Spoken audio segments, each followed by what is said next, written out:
आज हम लोग रीजनिंग का एक महत्वपूर्ण चैप्टर कैलेंडर पर विचार करेंगे। इसमें आज हम लोग जो सीखेंगे दिन निकालना, यानी कि आपके सामने तारीख, महीना और वर्ष दिया होगा, उसमें आपको दिन निकालना है कि उस तारीख को कौन सा दिन था या कौन सा दिन है या कौन सा दिन होगा। यहाँ पर बात करते हैं वर्ष की, तो वर्ष दो प्रकार का होता है, एक सामान्य वर्ष होता है और एक लीप वर्ष होता है। जैसा कि आप लोग जानते हैं कि सामान्य वर्ष 365 दिन की होती है और लीप वर्ष 366 दिन की होती है। कारण कि सामान्य वर्ष में फरवरी 28 दिन की होती है और लीप वर्ष में फरवरी 29 दिन की होती है। यहाँ पर हम लोग वर्ष को बात करते हैं तो वर्ष को 12 माह में हम लोग विभक्त किए रहते हैं, यानी कि हमारा 12 माह होता है जनवरी, फरवरी, मार्च, अप्रैल, मई, जून, जुलाई, अगस्त, सितंबर, अक्टूबर, नवंबर, दिसंबर। यानी कि हमारा कोड जो होगा 033614625035। ये हमारा सामान्य वर्ष में लागू होता है। अगर यही लीप वर्ष में चला जाए तो केवल जनवरी और फरवरी का ही कोड बदलता है। ध्यान दीजिएगा, यहाँ केवल जनवरी और फरवरी का ही कोड बदलता है। बाकी कोड यानी कि फरवरी के बाद मार्च से लेकर दिसंबर तक के सारे कोड एक जैसे होते हैं, उसमें कोई परिवर्तन नहीं होता है। जब आपसे ये पूछा जाए मंथ, तारीख के साथ मंथ देता, तो उस मंथ में अगर जनवरी फरवरी होगा तब भी हम तभी जाके इस पर हम लोग विचार करते हैं। अन्यथा हम लोगों का एक ही आसान तरीका, सामान्य वर्ष के आधार पर ही हम लोग सारे सवाल को सॉल्व कर सकते हैं। उसके बाद आता है दिन कोड, यानी कि डे कोड। उसमें जैसा कि महीने को हम लोग जानते हैं कि 7-7 भागों में विभक्त किया जाता है, जैसे अतवार, सोमवार, मंगल, बुध, बृहस्पति, शुक्र, शनिचर, यानी कि Sunday, Monday, Tuesday, Wednesday, Thursday, Friday और सैटरडे। यानी कि संडे से हम लोग स्टार्ट करते हैं, संडे को 0 से लेते हैं, 1 2 3 4 5 6, यानी कि टोटल कितने हो गए, 7 दिन हो गए। उसके बाद हम लोग सूत्र की बात करते हैं, तो सूत्र में वर्ष प्लस वर्ष बटा 4 प्लस माह का कोड प्लस दिनांक, यानी कि तारीख। इसका एक नियम है कि जब 1900 की शताब्दी आती है, यानी कि 1900 की शताब्दी में वर्ष के स्थान पर हम लोग अंतिम 2 अंकों को लेते हैं। यानी कि अगर 1900 दिया होगा तो अंतिम 2 अंक कौन है, 0, यानी कि हम लोग यहाँ पे क्या करेंगे, 0 को लेंगे। अगर 1947 होता है तो केवल हम लोग 47 को लेंगे। अगर उसी तरह 1950 पूछता है तो हम लोग किसको लेंगे, 50 को लेंगे। अगर यही प्रश्न 1900 का स्थान पे 2000 से पूछता है तो 2000 की शताब्दी में वर्ष के स्थान पर 100 लेते हैं, यानी कि 2000 का शताब्दी होगा तो हम लोग क्या लिखेंगे, 100 रखेंगे। अगर वही 2001 होगा तो क्या लिखेंगे, 101 लिखेंगे। अगर यही 2020 होता है तो हम लोग क्या लिखेंगे, 120 लेंगे। इसमें एक महत्वपूर्ण प्रश्न बहुत ज्यादा पूछता है, जो प्राय एग्जाम में आते हैं, उसी पर हम लोग विशेष ध्यान देते हैं। सबसे पहले आता है, पूछता है 15 अगस्त 1947 को कौन सा दिन था, कौन सा दिन था, इसी पर हम लोग विशेष ध्यान देते हैं। तो यहां पर सबसे पहले मेरी नजर मंथ पे जाती है। कारण क्या है कि जब मंथ अगर जनवरी और फरवरी होगा तब ही हम उस वर्ष को लीप वर्ष या सामान्य वर्ष पर ध्यान देंगे, क्योंकि लीप वर्ष, सामान्य वर्ष निकालने में समय लगता है, जो हम आपको मात्र 3 सेकंड में बताएंगे। तो फिलहाल ये कहता है, चूंकि ये अगस्त है, तो यहाँ पर हमने फॉर्मूले में बताया था कि केवल जनवरी फरवरी पूछता है तो मंथ का कोड परिवर्तित होता है, बाकी सबका कोड एक जैसे होता है। तो देखिए, मार्च का, अप्रैल का, मई, जून, जुलाई, सबका कोड एक है। हम लोग यहाँ पे फॉर्मूला जो हमने यहाँ पर दिया है, उस फॉर्मूले को हम लोग लिखते हैं। फॉर्मूला क्या था हमारा, ध्यान देने वाली बात थी, वर्ष प्लस वर्ष बटा 4 प्लस माह का कोड प्लस दिनांक, यही फॉर्मूला था। देखिए जो मैंने आपने यहां दिया है, इसको हम लोग 7 से भाग दे देते हैं। अगर इस फॉर्मूले पर हमको फिट करना हो तो हम लोग सबसे पहले क्या लिखे हैं, वर्ष। तो वर्ष के स्थान पर इसमें से हम कौन सा लिखें, जैसा कि 1900 की शताब्दी में हम लोग क्या करते हैं, अंतिम 2 अंकों को लेते हैं। तो अंतिम 2 अंकों में क्या लिखा है, 47। 47 प्लस माह कौन सा है, अगस्त का महीना। तो अगस्त का क्या होता है, 2 होता है। कैसे, जनवरी, फरवरी, मार्च, अप्रैल, मई, जून, जुलाई, अगस्त। देखिए दोनों का अगस्त का कोड सेम है।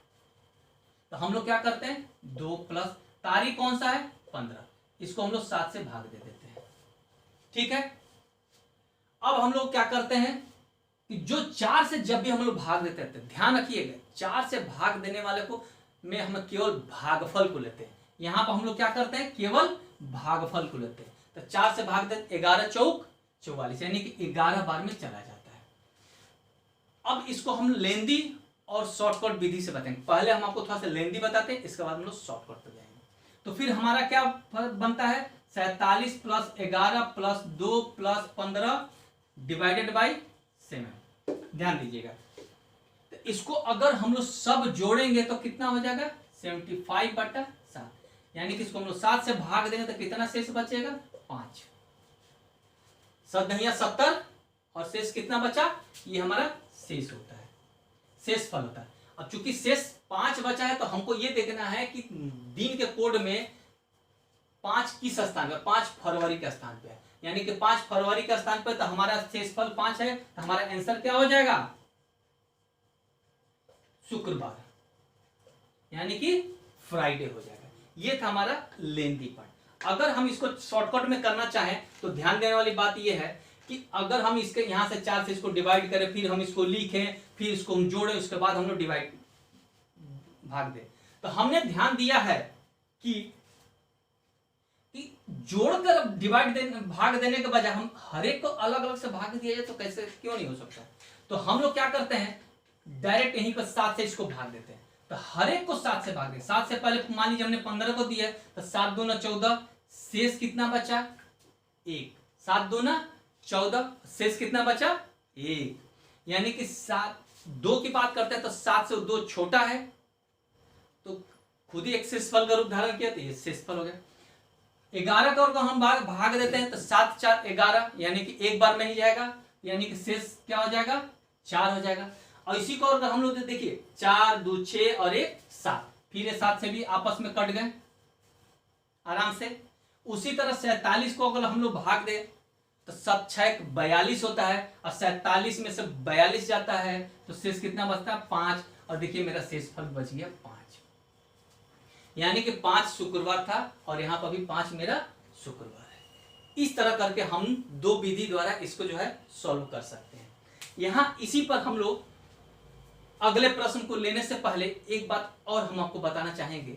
यहाँ सबसे इंपॉर्टेंट बात है, अगर ये अगस्त के स्थान पर जनवरी या फरवरी होता तब हमको लगता कि 1947 को निकालना होगा कि सामान्य वर्ष है कि लीप वर्ष है। यहाँ एक सबसे छोटा सा तरीका, यहाँ पे चाहे 1900 की शताब्दी हो या 2000 की शताब्दी हो, ये नियम सब पे लागू होता है। तो कुल मिलाकर हम लोग क्या करते हैं कि देखिए 1947 को 4 से भाग देते हैं। अगर हम लोग 4 से भाग देते हैं, अब भागफल अगर 0 आ जाता है तो ये लीप वर्ष होता है। अब शेषफल अगर 0 आ जाता है तो हमारा ये लीप वर्ष होता है। अगर शेषफल नहीं, कुछ भी अंक आता है तो ये लीप वर्ष नहीं है, यानी कि कुल मिला के इसको हम लोग भाग देने की प्रक्रिया में हम आते हैं। तो कुल मिला के एक चीज देखा गया कि इसको हम लोग 4 से भाग देना ही पड़ेगा, यानी कि 4 का टेबल हमको पढ़ना पड़ेगा। तो मैंने एक हिसाब लगाया कि 4 का टेबल अगर हम लोग 5 बार पढ़ते हैं तो कितना होता है, 20। उसी तरह 4 का टेबल 10 बार पढ़ते हैं तो कितना होता है, 40। और 4 का टेबल हम लोग 15 बार पढ़ते हैं तो कितना होता है, 60। और 4 का टेबल 20 बार पढ़ते हैं तो कितना होता है, 80। ठीक, अब यहां ध्यान दीजिएगा कि कुल मिलाकर हमारे सामने क्या आ गया, 20 40 60 और 80 आ गए। अब हमको देखना है कि मैंने आपसे क्या कहा था कि जो भी आएगा उसको ध्यान देना है कि कौन सा अंतिम 2 अंकों को यानी कि पूरे को लेना है, यानी कि पूरे को लेकर हम लोग 4 से भाग देते थे। यहां पर ऐसा नहीं करना है। यहां पर हम लोग केवल चाहे कोई भी वर्ष हो, चाहे 1900 की हो या 2000 की शताब्दी, केवल अंतिम दो अंकों को लेते हैं, यानी अंतिम दो अंकों को 47 लिए। अब 47 को यह देखना है कि इसमें से 40 में से 47 यानी कि किसके तहत जाता है, यानी कि 40 के तहत जाता है कि 20 के तहत जाता है कि 60 के तहत जाता है कि 80 के तहत जाता है। तो देखा गया 40 के तहत आया। तो ये जरूरी नहीं है कि इसी को इसमें से घटा दें, आप ऊपर नीचे से भी कर सकते, 60 को भी इसमें से घटा कर आप निकाल सकते हैं, यानी कि हमारा शेष घटाने के बाद हमारा शेष 7 बचा। अब 7 को 4 से भाग दीजिए, आप अधिकतम 4 या 5 बार से ज्यादा नहीं पढ़ सकते। 4 का टेबल यानी कि 7 का टेबल 7 दूना 14, यानी कि सॉरी 4 का टेबल पढ़े 4 दूना 8, यानी कि नहीं कटा, शेष बच गया। ये मेरा लीप वर्ष नहीं है। अगर हम यहीं पे बात करते हैं कि 1900 चाहे 2012, अगर 2012 हमारा लीप वर्ष है कि नहीं है, तो हमने कहा था आपसे क्या, अंतिम दो अंकों को लिए 12 लिए। अब 12 को ये देखना कि 20 40 60 में से कौन सा है, यानी कि 20 में पड़ता है तो 20 को हम लोग क्या करते हैं, 20 में से 12 घटा देंगे, हमारा 8 शेष बचता है। फिर 8 को हम लोग क्या करते हैं, 4 से भाग देते हैं, ध्यान रखिएगा 4 से भाग देते हैं, 4 दूना 8, यानी शेषफल 0, हमारा 2012 लीप वर्ष है। इस तरह हम लोग 3 सेकंड में अब जो भी वर्ष पूछता है उसी के आधार पर हम लोग लीप वर्ष तुरंत निकाल के उसका हमको जानकारी ले सकते हैं। आइए हम लोग एक अगला सवाल हम इसमें देखते हैं। इस तरह हम लोग आसानी से लीप वर्ष भी निकाल लेते हैं और निकाल कर हम लोग आसानी से देख लेते हैं कि वो सवाल होगा कि नहीं होगा। प्रश्न है, ध्यान दीजिएगा, 15 फरवरी 2020 को कौन सा दिन था। अब चूंकि फरवरी भी पूछ दिया और इस तो नेचुरल हमको लीप वर्ष निकालना है, और फरवरी है तो लीप वर्ष हमको निकालना पड़ेगा। तो लीप वर्ष निकालना होगा कि यानी कि हमारा अंतिम क्या है, 20 है। तो 20 है यानी कि हमारे 20 40 60 का तहत आता है, ये कट गया, ये लीप वर्ष है। और लीप वर्ष होने की वजह से फरवरी को हम लीप वर्ष से ही लेंगे। तो हमारा फॉर्मूला के अनुसार भरना होगा। तो हम लोग चूंकि 2000 की शताब्दी है तो 2000 के शताब्दी में हमने जैसा कहा कि आपको क्या लेंगे, 100 जोड़ देंगे। तो अंतिम दो अंकों में 100 जोड़ेंगे तो कितना हो जाएगा, वर्ष का स्थान पे 120 हो जाएगा। देखिए 120 हो गया है, ठीक है। अब 120 की बात करते हैं, प्लस 120/4 प्लस माह का कोड क्या है आपका, ठीक है, फरवरी की हम लोग बात करते हैं। तो देखिए जनवरी फरवरी में यहाँ पे 2 आता है। दिनांक तारीख कौन सा है, 15, तो हम लोग यहाँ पर क्या कर देते हैं, 15 कर देते हैं। अब इसको हम लोग टोटल को 7 से भाग देते हैं। लेंदी नहीं, हम लोग शॉर्टकट विधि द्वारा इसको सॉल्व करेंगे। तो 7 से अगर हम इसको भाग देते हैं, तो मैंने जैसा आपसे कहा था कि इसको भाग देते हैं 4 से। जब भी हम लोग भाग देते हैं तो केवल हम लोग क्या रखते हैं, भागफल लेते हैं। तो 4 तिहाई 12 यानी कि 30 बचेगा। और 7 से जब भी हम लोग भाग देंगे तो क्या लेंगे, शेषफल लेंगे। तो यानी कि 7 दूना 14, 1 शेष बचा, 2 चूंकि छोटा है नहीं जाएगा, 70 1 चौक 28, यहाँ 2 शेष बचेगा। और 7 को 120 से भाग देंगे तो कितना होगा, 7 5 12, यानी कि 5 से 50 से 70 49, यानी कि 1 शेष बचेगा। यानी कि अब सारे शेषफलों को जोड़ते हैं, 1 2 2 4 1 3 3 2 2 4 और 2 6, यानी कि हमारा कितना शेष बचा, 6 शेष बचने की वजह से हमारा कौन सा दिन आता है, शनिवार के नीचे है ना, शनिवार का डेट होता है शेष, यानी कि शेषफल हमारा उस दिन कौन सा था, शनिवार, यानी कि सैटरडे। ये हमारा आंसर निकल गया। इस तरह हम लोग सारे प्रश्नों को आसानी से शॉर्टकट विधि द्वारा हम लोग सॉल्व कर सकते हैं। अगर फिर भी कोई दिक्कत आती है आप लोग हमें कमेंट्स बॉक्स में कमेंट्स कर सकते हैं। जय हिंद।